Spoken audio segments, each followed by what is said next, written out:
Have you ever wondered about the strange fire described in the Bible?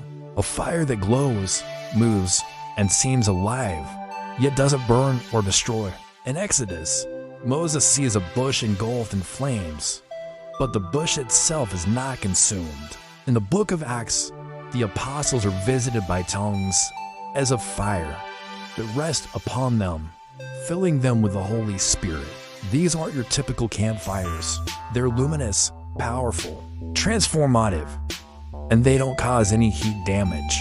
This description of a fire that shines without burning sounds uncannily like something modern science calls plasma. Plasma is often called the fourth state of matter, after solid, liquid, and gas.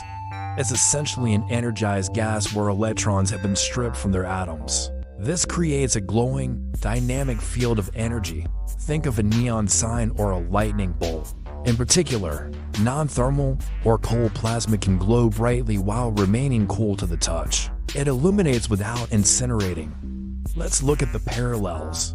The Bible describes a visible flame without combustion. Science has plasma glow discharge, which produces light without heat damage. The Bible mentions voices or movement within the fire.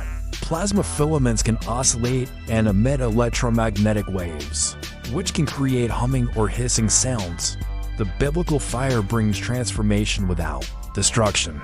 Plasma is used today to sterilize medical equipment or alter the surface of materials without burning them up. The descent of the Holy Spirit as tongues of fire is like an invisible energy, becoming visible. Similarly, plasma fields are invisible until a certain energy potential makes them glow. So, when ancient witnesses wrote about a bush that was not consumed or tongues like as of fire, were they finding the best words they had to describe a plasma event? They didn't have the scientific vocabulary we do today, so they used the closest analogy they knew: fire.